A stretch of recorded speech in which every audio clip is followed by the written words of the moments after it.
নমস্কার বন্ধুরা, নবান্ন নিয়ন্ত্রণে আপনাদের স্বাগত। আমি দীপঙ্কর মণ্ডল। আজ আমরা কথা বলবো একটি বিশেষ ঘটনা নিয়ে। পশ্চিমবঙ্গের মুখ্যমন্ত্রী মমতা বন্দ্যোপাধ্যায় বলছেন, ইংল্যান্ড সফরে গিয়ে তিনি অক্সফোর্ডে বক্তৃতা দিয়েছেন। মিডিয়ার একটা অংশ তাই বলছে। সত্যিই কি মুখ্যমন্ত্রী অক্সফোর্ডে গিয়েছিলেন? যদি গিয়ে থাকেন তা আমাদের জন্য অত্যন্ত গর্বের। তবে বাস্তব অন্য কথা বলছে। সত্যি ঘটনা কি তা জানতে স্কিপ না করে গোটা ভিডিও মন দিয়ে দেখুন। আর হ্যাঁ, ভিডিও পছন্দ হলে লাইক, শেয়ার আর সাবস্ক্রাইব করতে ভুলবেন না। চলুন শুরু করা যাক। গত 22শে মার্চ মমতা বন্দ্যোপাধ্যায় কলকাতা থেকে লন্ডনের উদ্দেশ্যে রওনা হন। রবিবার দুপুরে তিনি লন্ডনের হিথ্রো বিমানবন্দরে পৌঁছন। সফর ছিল এক সপ্তাহের, কর্মসূচি 4 দিনের, 24, 25, 26 এবং 27শে মার্চ। মূল উদ্দেশ্য ছিল দুটি। প্রথমত, বাংলায় বিনিয়োগ আনার জন্য ব্রিটিশ শিল্পপতিদের সঙ্গে বৈঠক, আর দ্বিতীয়ত, শিক্ষাক্ষেত্রে সহযোগিতার জন্য অক্সফোর্ড বিশ্ববিদ্যালয়ের মতো প্রতিষ্ঠানের সঙ্গে আলোচনা। এই সফরের আগে কেন্দ্রীয় সরকারের অনুমতি নেওয়া হয়েছিল।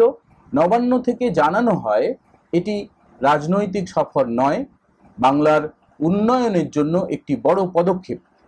মুখ্যমন্ত্রীর সঙ্গে ছিলেন মুখ্য সচিব মনোজ পন্থ, শিল্প সচিব বন্দনা যাদব, কয়েকজন শিল্পপতি আর বেশ কয়েকজন সাংবাদিক।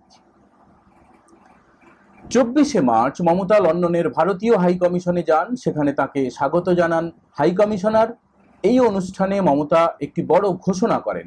তিনি বলেন, কলকাতা থেকে লন্ডনের সরাসরি বিমান পরিষেবা চালু করার জন্য তিনি উদ্যোগ নেবেন। একসময় এই রুটে ফ্লাইট চলত, কিন্তু 2009 সালে ব্রিটিশ এয়ারওয়েজ তা বন্ধ করে দেয়। মমতার মতে এই পরিষেবা আবার চালু হলে শুধু যাতায়াতই সহজ হবে না, বাংলার বিনিয়োগ আর বাণিজ্যেও নতুন দ্বার খুলে যাবে। এছাড়া তিনি নিজে আঁকা একটি ছবি আর কবিতা বিতান বই উপহার দেন হাই কমিশনারকে। 25শে মার্চ সফরের অন্যতম গুরুত্বপূর্ণ দিন। এদিন লন্ডনের সেন্ট জেমস কোর্ট হোটেলে একটি বাণিজ্য সম্মেলন হয়। এতে অংশ নেয় ইউকে ইন্ডিয়া বিজনেস কাউন্সিল, ফিকি আর পশ্চিমবঙ্গ শিল্পোন্নয়ন নিগম। মমতা এখানে ব্রিটিশ শিল্পপতিদের সামনে বাংলার সম্ভাবনার কথা তুলে ধরেন। তিনি বলেন, আমরা বন্ধের সংস্কৃতি বন্ধ করে দিয়েছি, বাংলায় এখন শ্রম দিবস নষ্ট হয় না, আমাদের রয়েছে উন্নত পরিকাঠামো আর শিল্প বান্ধব পরিবেশ। সঙ্গে থাকা এক শিল্পপতি বলেন, বাংলার প্রচারে একটু ঘাটতি আছে, কিন্তু সম্ভাবনা অঢেল। পরের দিন 26শে মার্চ সরকারি স্তরে আরেকটি বৈঠক হয়। সেখানেও বিনিয়োগের বিষয়ে আরও বিস্তারিত আলোচনা হয়। তবে বিনিয়োগ আসবে কিনা তা ভবিষ্যতই উত্তর দেবে। লন্ডন সফরের শেষ দিন সবচেয়ে গুরুত্বপূর্ণ। 27শে মার্চ মমতা বন্দ্যোপাধ্যায়ের যাওয়ার কথা ছিল অক্সফোর্ড বিশ্ববিদ্যালয়ে, কিন্তু তিনি পৌঁছলেন কেলগ কলেজে। এখানে মুখ্যমন্ত্রী বক্তৃতা দিলেন। কথার মাঝে ছন্দপতন হলো। অভয়াকাণ্ডের জন্য তাকে দায়ী করে দেখা গেল প্রবল ক্ষোভ। পোস্টার, বিক্ষুব্ধদের মধ্যে থেকে শোনা গেল পশ্চিমবঙ্গে নির্বাচন উত্তর হিংসার কথা। হিন্দুদের জন্য তিনি কেন একটা শব্দও উচ্চারণ করছেন না, সেই দাবিও পেশ করলেন বেশ কয়েকজন। তবে বিক্ষোভের মাঝে নিজের স্টাইলে বক্তৃতা থামাননি মুখ্যমন্ত্রী।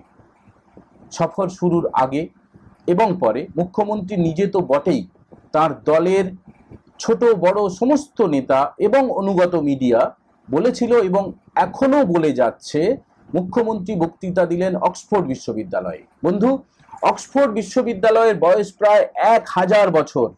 পৃথিবীর অন্যতম প্রাচীন এই প্রতিষ্ঠান ঠিক কবে প্রতিষ্ঠিত হয়েছিল তার প্রামাণ্য নথি নেই, তবে 1096 সালে অক্সফোর্ডে পড়াশোনার প্রমাণ পাওয়া যাচ্ছে। বিশ্বাস না হলে অক্সফোর্ডের ওয়েবসাইট ox.ac.uk খুলে দেখতে পারেন। অক্সফোর্ডের অধীনে রয়েছে 36টি কলেজ। তন্ন তন্ন করে খুঁজেও এই 36টির মধ্যে কেলগের নাম পাওয়া যায়নি।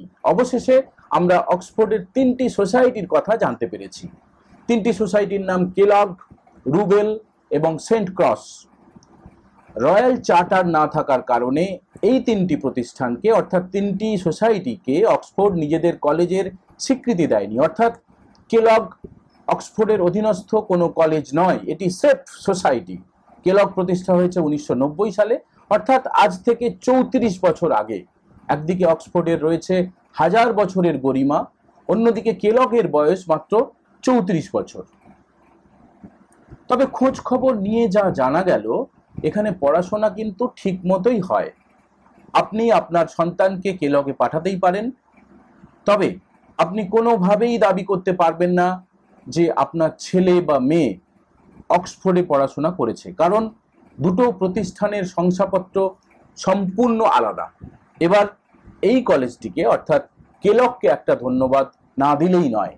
কিছুক্ষণ আগে কেলগের অফিসিয়াল ওয়েবসাইট kellogg.ox.ac.uk-তে জানানো হয়েছে 27শে মার্চ তাদের একটি অনুষ্ঠান ছিল, যার শিরোনাম a public conversation with chief minister Mamata Banerjee. নিঃসংকোচে কেলগ জানিয়েছে 27শে মার্চ তাদের অনুষ্ঠানে কাছাকাছি 200 জন ছিলেন। মুখ্যমন্ত্রীকে ঘিরে প্রবল বিক্ষোভ হয়েছে। রাজ্যের সাম্প্রতিক কিছু ঘটনার কথা সরাসরি চিৎকার করে মুখ্যমন্ত্রীকে জানিয়েছেন দর্শকরা। এই সরল স্বীকারোক্তির জন্যই ধন্যবাদ। সবাই ভালো থাকবেন। পরের ভিডিওয় আবার দেখা হবে। নমস্কার।